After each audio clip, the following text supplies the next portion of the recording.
The Browns shocked the Bucs in overtime, also shocked my bet. Yeah. But the Bucs... You would have lost the bet anyway, thanks to the... Yeah, the Seahawks. The Seahawks. The Raiders, maybe. But the Bucs had a chance. The Browns tied the game with less than a minute to go in the fourth. We've all seen Brady pull off countless game-winning drives. This one seemed more than doable. But the Bucs didn't stop the clock and instead played for overtime and lost. Is Todd Bowles just Nat Hackett in disguise, or do the Bucs lack trust in Tom? Okay. The Bucs clock management at the end of that game was a total abomination. In overtime, it wasn't good. At the end of the fourth quarter, it was a travesty. Yeah. So I want to go through, because everyone's focusing just on the final Tampa drive. That was not the problem.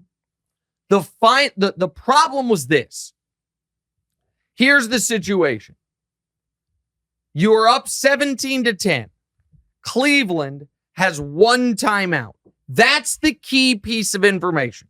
Cleveland has one timeout, okay? Right. The Browns pop a giant Nick Chubb run. They have 1st and 10 from the Tampa 12 with a minute 53 left, okay? At that moment, any serious team must understand, even though you have the lead, you now must preserve the clock. So let me explain it. Because Cleveland only has one timeout, and there's a minute 53 left, if they don't score, you're taking knees. You win the game if you stop them from scoring. Because one timeout, you can stop it once, but then you can kneel it twice. That takes 85 seconds off the clock. There's only 113 seconds left. Their plays are going to take 10 to 15 seconds. It's game over. You're in kneel down territory. So the clock now, Cleveland no longer cares about the clock.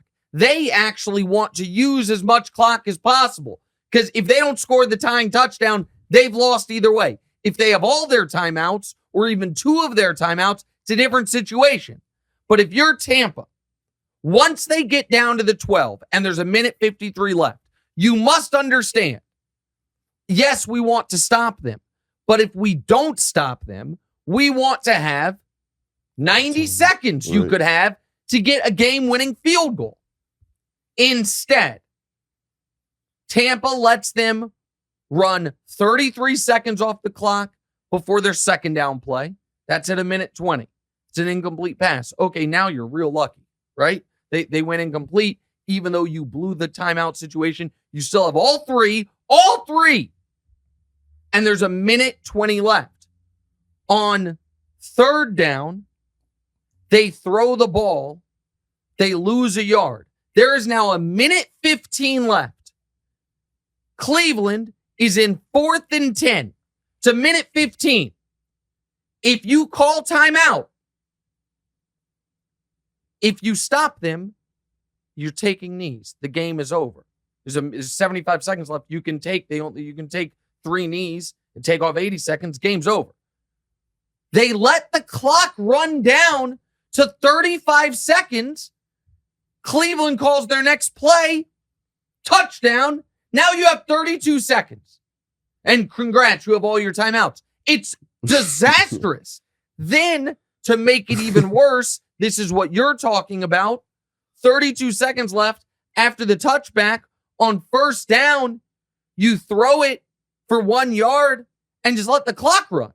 Just they're playing for overtime there instead of seeing if Brady can get in field goal range. Now that Brady could have called those timeouts. That was crazy, but the real screw up was the defensive possession. Right. And then in overtime, they screwed up the clock too. I don't want to spend more time on it.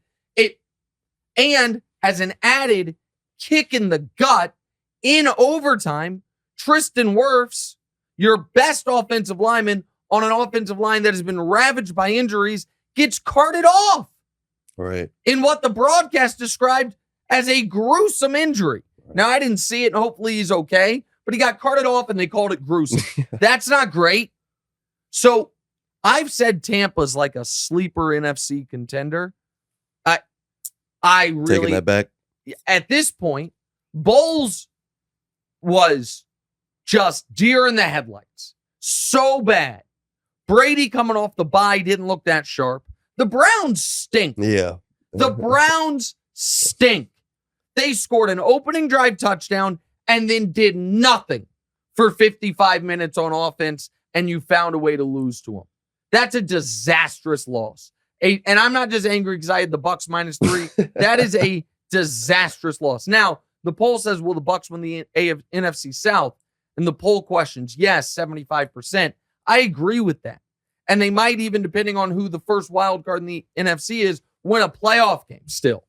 But that offensive line plus that coaching, I can't believe in them to go on a real run.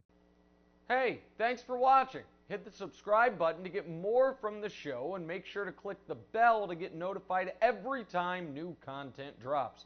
Check out full episodes of What's Right wherever you get your podcasts, or just click the link in the description below.